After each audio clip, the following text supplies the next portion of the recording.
سراج الحق صاحب، یہ اے پی سی کی بڑی بات ہو رہی ہے، جماعت اسلامی اس میں بھرپور شرکت کرے گی کیونکہ اپوزیشن سمجھ رہی ہے کہ حکومت گرانے کے لیے، اس کو چینج لانے کے لیے یہی موقع ہے۔ جی بسم اللہ الرحمن الرحیم۔ دیکھیے، حکومت گرانا بدلنا یہ اتنا اہم اور مشکل کام میں نہیں سمجھتا ہوں۔ اصل چیز یہ ہے کہ اس حکومت کے بعد، گرانے کے بعد کیا ہوگا۔ تو میں نے اپوزیشن کو یہی دعوت دی ہے کہ آؤ مل کر پہلے اس پہ اتفاق کر لیں کہ مابعد نظام کیا ہوگا، اور میری نظر میں سب سے اہم کام، ضروری کام جو پاکستان کے لیے، پاکستان میں نظام جمہوریت کے استحکام کے لیے ضروری ہے، جس پر تمام سیاسی جماعتوں کو آپس میں مل بیٹھنے کی ضرورت ہے، وہ اس ملک میں ایک شفاف الیکشن کا انعقاد ہے۔ اور جب تک آپ کا الیکشن کمیشن ٹھیک نہ ہو، اس پہ لوگوں کا اعتماد نہ ہو، اور الیکشن کے اس پورے نظام میں شفافیت نہ ہو، تو یہ سب کچھ جو ہے یہ ایکسرسائز فار نتھنگ ہے۔ تو اے پی سی میں یہی چاہوں گا آپ شرکت کریں گے؟ جماعت اسلامی تمام سیاسی جماعتوں کو پہلے اس چیز پر ایک کر لے۔ اے پی سی میں شرکت کریں گے آپ، اپوزیشن کی اے پی سی؟ ابھی اے پی سی کا ایجنڈا سامنے نہیں آیا ہے کہ ایجنڈا کیا ہے، اور تاریخ اور جگہ اور پورا نظام اور تفصیلات ابھی طے نہیں ہے، لیکن چیز یہ ہے کہ احتجاج برائے احتجاج کی بجائے ہمیں سنجیدگی کے ساتھ سوچنے کی ضرورت ہے کہ فرض کرے 2 مہینے بعد الیکشن ہو، فرض کرے مڈ ٹرم الیکشن ہو، اور حکومت خود اس پہ راضی ہو جائے کہ الیکشن، مڈ ٹرم الیکشن کرتے ہیں، تو کیا اس وقت جو نظام ہے، اس نظام کے تحت الیکشن کا کوئی فائدہ ہے؟ تو اگر سیاسی جماعتوں کا اس پہ اتفاق ہوتا ہے کہ الیکشن کمیشن اور شفاف الیکشن کا نظام اچھی بات ہے، اگر وہ نہیں ہے، صرف میب ہی ایک موضوع ہے، تو میں اس کو ایک جزوی کام سمجھتا ہوں۔ آپ سے رابطہ کیا ہے بلاول صاحب نے، اور شہباز شریف یا اپوزیشن جو مل بیٹھ رہی ہے اس کے حوالے سے کوئی بات ہوئی آپ سے؟ جی رابطہ تو کیا ہے، میں نے ان کو بھی یہی تجویز دیا کہ پہلے ایجنڈا کلیئر ہو جائے کہ کس چیز پہ ہم نے اکٹھا ہونا ہے اور کن مقاصد کے لیے ہم نے چلنا ہے۔ پہلے مقاصد اگر واضح نہیں ہے تو ظاہر ہے پیپل پارٹی کا اپنا ایک اور مسلم لیگ کا اپنا ایک ایجنڈا ہے، ہمارا اپنا ایک ایجنڈا ہے، ہم ایک اپنا ویژن، اپنا پروگرام، اپنا منشور رکھتے ہیں، تو ظاہر ہے اگر کسی جی سراج الحق صاحب، ماضی میں بھی یہ ساری اپوزیشن پارٹیز کٹھی بیٹھتی رہی ہیں، لیکن جو بھی ایجنڈا ہوتا تھا بعد میں ہر یہ اپوزیشن پارٹیز ہی اس کو کمپرومائز کر جاتی تھیں۔ ماضی میں آپ نے سینٹ کا الیکشن دیکھا، ماضی میں آپ نے جو باقی الیکشنز دیکھے کہ یہ پارٹیز بیٹھتی تو ہیں، لیکن ہر پارٹی جو ہے وہ کسی نہ کسی طریقے سے اسٹیبلشمنٹ کے قریب ہونے کی کوشش کرتی ہے، اور اپنے فائدے کے لیے وہ سب کچھ بیچ جاتی ہے۔ تو کیا ان پولیٹیکل پارٹیز پر اعتماد کیا جا سکتا ہے؟ دیکھیے، پیپل پارٹی کی حکومت کو بھی ہم نے دیکھا ہے، مسلم لیگ کی حکومت کو بھی ہم نے دیکھا ہے، اور پی ٹی آئی کو بھی ہم دیکھ رہے ہیں، اور میں ان تینوں کو ایک ہی نظام کا حصہ سمجھتا ہوں، اور موجودہ جو حکومت ہے یہ بھی سابق حکومتوں کا ایک تسلسل ہے۔ نہ ورلڈ بینک اور آئی ایم ایف سے لیو یہ ڈکٹیشن اور اس پالیسی میں کوئی فرق ہے، نہ تعلیمی پالیسی میں فرق ہے، نہ داخلہ پالیسی میں فرق ہے، نہ تعلیمی پالیسی میں فرق ہے، نہ صحت کی پالیسی میں فرق ہے، نہ زراعت کی پالیسی میں فرق ہے۔ پرانے لوگ، پرانے دفاتر، پرانا صرف نام تبدیل ہوا ہے کہ اب فلاں منسٹر نہیں ہے اور فلاں منسٹر ہوگا۔ تو میں سمجھتا ہوں کہ اس چیز نے ہمیشہ عوام کو نقصان پہنچایا ہے، اور ہم یہی چاہتے ہیں کہ ہم اپنے ایجنڈے پر لوگوں کو اکٹھا کرنا چاہتے ہیں، اور وہ ایجنڈا ملک میں ایک ویلفیئر اسلامی پاکستان کا ایجنڈا ہے، ایک اسلامی اور خوشحال پاکستان کا ایجنڈا ہے، اور اس کے لیے ایک منظم جماعت ہونی چاہیے، دیانتدار جماعت ہونی چاہیے، اچھے لوگوں کا ایک ٹیم ہونا چاہیے۔ تو میری اپنی خواہش اور کوشش ہے، جماعت اسلامی کے اندر لوگ ہیں، اور بہت سارے لوگ سوسائٹی اور معاشرے میں ایسے موجود ہیں جو بے شک سراج الحق صاحب، ابھی اسد خلیل صاحب نے ایک سوال آپ سے کرنا ہے، کیونکہ میڈیا میں خبریں چل رہی ہیں کہ جی جماعت اسلامی نے انکار کر دیا شمولیت سے اے پی سی میں، آپ کیا اس کی تردید کرتے ہیں؟ دیکھیں میں پھر یہ کلیئر کروں گا کہ جب تک ایجنڈا واضح نہ ہو تو اس وقت تک ہم اس کو اوکے نہیں کرتے ہیں۔ اچھا، اور ایجنڈے میں پہلی چیز جو ہے اور ضروری چیز یہ ہے کہ مقاصد کا تعین ہو۔ ابھی تک آپ نے حامی نہیں بھری لیکن انکار بھی نہیں کیا، تو انکار بھی نہیں کیا لیکن حامی بھی نہیں بھری کیا۔ ظاہر ہے کہ اگر میرے ایجنڈے کو، میرا پروگرام کو وہ اپنا پروگرام سمجھتے ہیں، شامل کرتے ہیں تو ٹھیک ہے۔ اچھا ہمیشہ سراج الحق صاحب، آپ نے جو ایجنڈا اسامہ، میرے لیے نہ اب پیپل پارٹی کوئی ہے نہ مسلم لیگ نئی بات ہے۔ اللہ تعالیٰ نے پیپل پارٹی کو اور مسلم لیگ کو ایک نہیں چار بار یہاں حکومتیں کرنے کا موقع دیا، تو یہ موجودہ حکومت اور موجودہ مسائل یہ انہی کا ایک تسلسل ہے۔ اتنا فرق ہے کہ اگر پیپل پارٹی اور مسلم لیگ نے مل کر ہمارے ملک کے لیے 31,000 ارب قرضوں کا ایک بوجھ بنایا ہے، تو اس حکومت نے اس میں اور اضافہ کر کے 43,000 ارب تک پہنچایا ہے۔ تو ایک ہی تسلسل ہے، مجھے کوئی 19-20 کا فرق نہیں لگا۔ سراج الحق صاحب، آپ نے جو ابھی بات کی، اپنے مقاصد اور ایجنڈا بتایا کہ اگر اس پہ وہ آئیں گے تو آپ ضرور شرکت کریں گے، لیکن جو آپ مقاصد اور ایجنڈا بتا رہے ہیں یقیناً وہ پاکستان کے لیے بہت اچھا ایجنڈا ہے اور ان کو بار بار لوگ آزما بھی چکے ہیں، باریاں بھی لے چکے ہیں۔ آپ کہہ رہے ہیں کہ صالح، نیک، دیانتدار، ایماندار قیادت، تو ان کی جو قیادتیں ہیں وہ تو کرپشن کے کیسز میں اربوں روپے کے اندر لتھڑی ہوئی ہیں۔ سپریم کورٹ آف پاکستان ان کو ڈسکوالیفائی، نااہل، جھوٹا کہہ چکے ہیں، کرپٹ کہہ چکے ہیں، نااہل کر چکے ہیں۔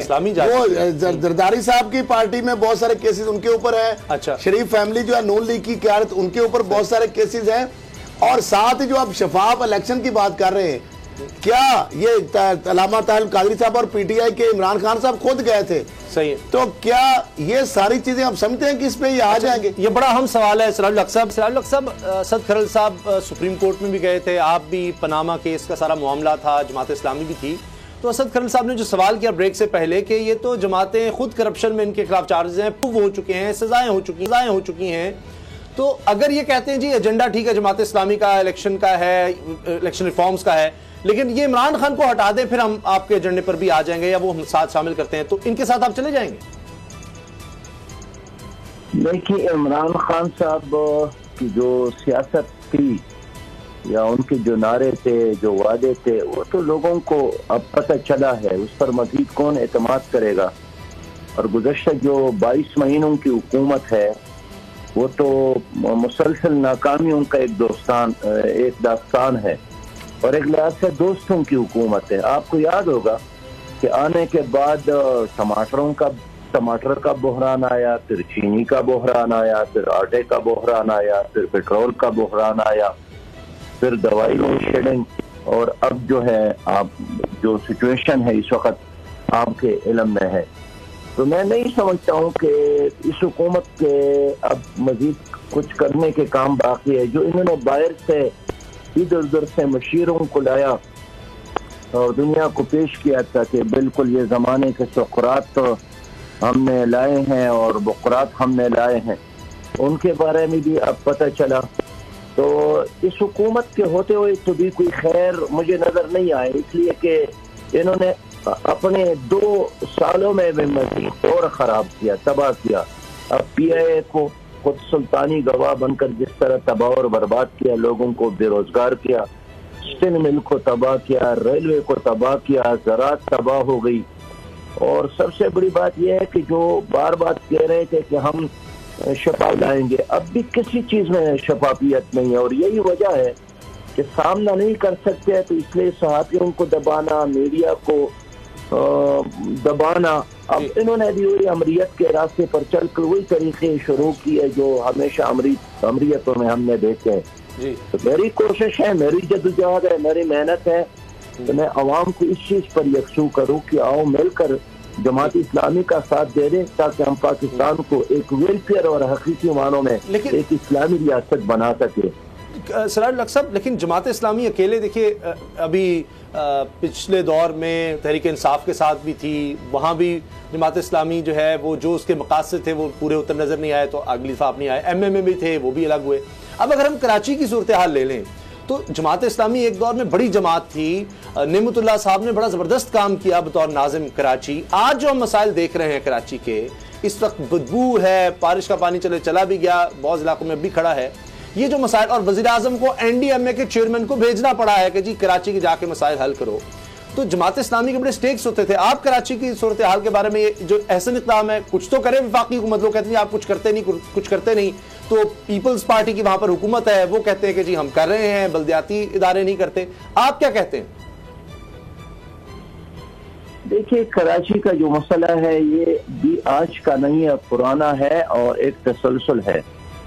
آپ کو یاد ہوگا کہ یہ شہر کبھی روشنیوں کا شہر تھا، خوشحالی کا شہر تھا، ایک پرامن شہر تھا، اور ملک بھر کے عوام کے لیے کراچی ایک ایسا شہر تھا کہ ہر غریب آ کر ان کے لیے رزق حلال کے اسباب یہاں پر ملتے تھے۔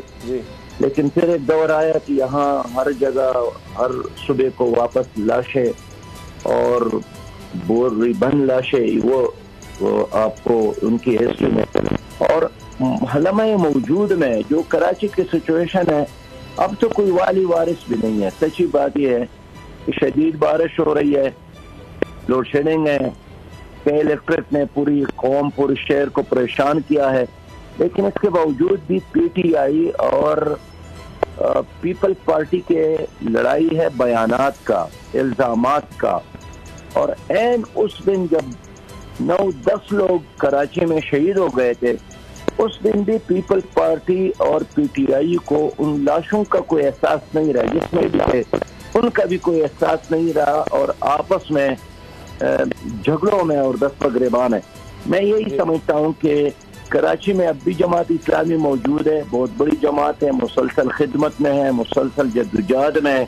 کراچی کے عوام جماعت اسلامی کا ساتھ دیتے ہیں کہ ہم اس شہر کو اس دلدل سے نکال سکتی ہے۔ جماعت اسلامی کا کمال یہ ہے کہ ایک تو دیانتدار اور خدمت کرنے والی جماعت ہے، ٹیم موجود ہے۔ پھر دوسری بات یہ ہے کہ ہم قومیتوں پر اور مسلکوں پر اور نسلوں پر اور لسانیات پر یقین نہیں رکھتے ہیں، ہر انسان سے ہم محبت رکھتے ہیں، اور مسلمان تو کیا اس شہر میں اگر کوئی غیر مسلم ہے ان کے خدمت کے لیے بھی ہمارے کارکن نے ان کے گھروں پہ جا کر دستک دی۔ کراچی میں بالکل دیکھا گیا ہے۔ میں سمجھتا ہوں کہ اس شہر کو جوڑنے کا کام صرف جماعت اسلامی ہی کر سکتی ہے۔ لیکن یہ ووٹ کیوں کم ہوتے چلے گئے ہیں آپ کے؟ آپ تو جانتے ہیں نا کہ شہر کے جس طرح مسلسل جنات کے دورے پڑے ہیں، اس کی وجہ سے یہاں جو حقیقی قیادت تھی وہ پیچھے چلی گئی، اور یہی بہونے لائے گئے، ان کے ساتھ اب کسی چیز کا علاج نہیں۔ امیر کہتے ہیں کہ میں گندگی کا ڈیر نہیں اٹھا سکتا ہوں، میں مانتا ہوں کہ وہ گندگی کا ڈیر تو نہیں اٹھا سکتے، لیکن گندگی کے ڈیر میں اضافہ تو کرنے میں وہ کامیاب ہو گئے۔ تو پیپلز پارٹی ناکام ہے۔ سراج صاحب، لیکن مسئلہ یہ، آپ نے جنات کی بات کی، تو جماعت اسلامی اس جن کا مقابلہ کس طرح سے کرے گی؟ آنے والے الیکشن میں بھی یہی جنات ہوں گے؟ ہاں، میں یہی تو عرض کرنا چاہتا ہوں کہ اس کے لیے کوئی دم درود پہ توجہ دینے کی ضرورت ہے، اور ہم سب مل کر اگر جو لوگ اس ملک میں حقیقی جمہوریت چاہتے ہیں ان کو مل کر اس پر سوچنے کی ضرورت ہے۔ خود ان تمام اداروں کے لیے عزت کا راستہ یہی ہے کہ وہ جس چیز کے مکلف نہیں ہے اس میں ہاتھ نہ ڈالے۔ اچھا سراج صاحب، کو نقصان ہو رہا ہے۔ کراچی سب سے بڑا شہر، کیا پیپلز پارٹی آپ کو نہیں لگتا اس میں ناکام ہو گئی ہے، یہ اس شہر کو بہتر بنانے میں؟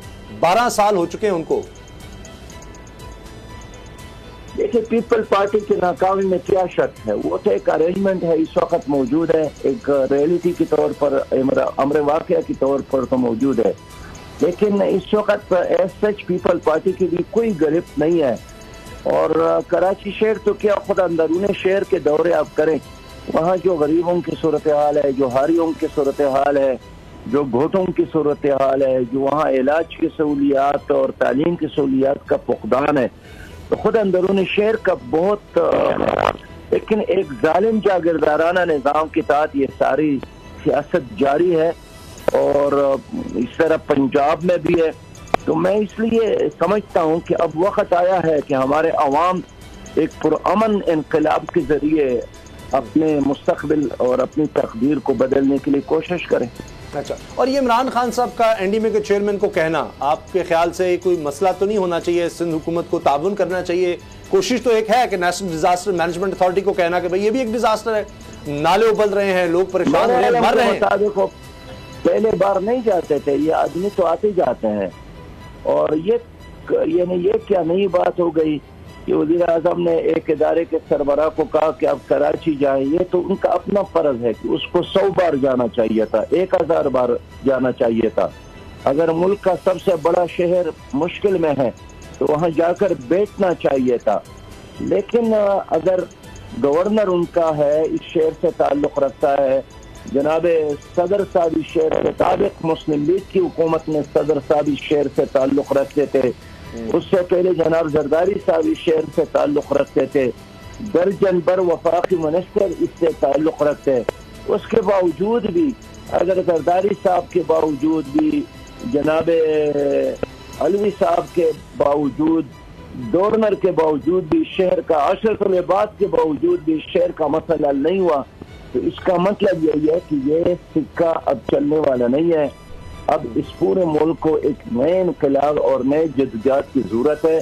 جو سراج الحق صاحب جو ابھی آپ بات کر رہے ہیں، اس کا مطلب تو یہ ہے پھر ایک جمہوریت کی بالادستی، سویلین بالادستی کی آپ بات کرتے ہیں، پرفارمنس کی آپ بات کرتے ہیں، ڈیلیوری کی بات کرتے ہیں، تو یہ تو ناکامی آپ کی جمہوریت کی ہو رہی ہے نا، جمہوری اداروں کی ناکامی ہو رہی ہے. بالکل، کہ آج اگر فوج کو عمران خان کو کہنا پڑ رہا ہے تو یہ کس کی ناکامی ہے؟ یہ ساری جو فیلئر ہے کس کا ہے؟ یہ کون کر رہا ہے؟ اسی کے ساتھ ساتھ لوگوں کا اس سسٹم پر اعتماد ختم ہو رہا ہے. پھر پارٹی ڈیلیور کرنے میں ناکام، ایم کیو ایم ڈیلیور کرنے میں ناکام، پی ٹی آئی ڈیلیور کرنے میں ناکام، نون لیگ ڈیلیور کرنے میں ناکام، تو لوگ اب کیا کریں؟ ان کا تو سسٹم سے اعتبار ہی ختم ہو رہا ہے. یہی تو میں کہتا ہوں نا کہ لوگ یہی کرے کہ آپ جماعت اسلامی کا ساتھ دے دے. واحد آپشن اور حل آپ جماعت اسلامی ہے. ہم تو کبھی اس کو سپورٹ نہیں کرتے ہیں کہ ایک خراب جمہوریت بھی ماشاءاللہ سے اچھا ہے، اس لیے کہ اس میں آزادی ہے، اس میں آپ بات کر سکتے ہیں، اپنے خیالات کا اظہار کر سکتے ہیں، لوگوں کی بنیادی حقوق ہے. اگر آپ نے ایک بار اس آئین کو لپیٹ لیا تو میں آپ کو بتانا چاہتا ہوں کہ پھر آپ پاکستان کے لوگوں کو کسی ڈاکومنٹ پہ متفق نہیں کر سکتے ہیں. ٹھیک ہے کہ ڈنڈے کے زور پر، بندوق کے زور پر آپ 2-3-4 لا سکتے ہیں، لیکن پاکستان کا جو آئین ہے 1973 کا آئین، یہ اس وقت ایک نعمت ہے. میں سمجھتا ہوں کہ اس آئین پر سب کو متفق رہنا چاہیے. بہت بہت شکریہ. جی سبسکرائب کریں اور بیل دبائیں تاکہ کوئی خبر رہ نہ جائے.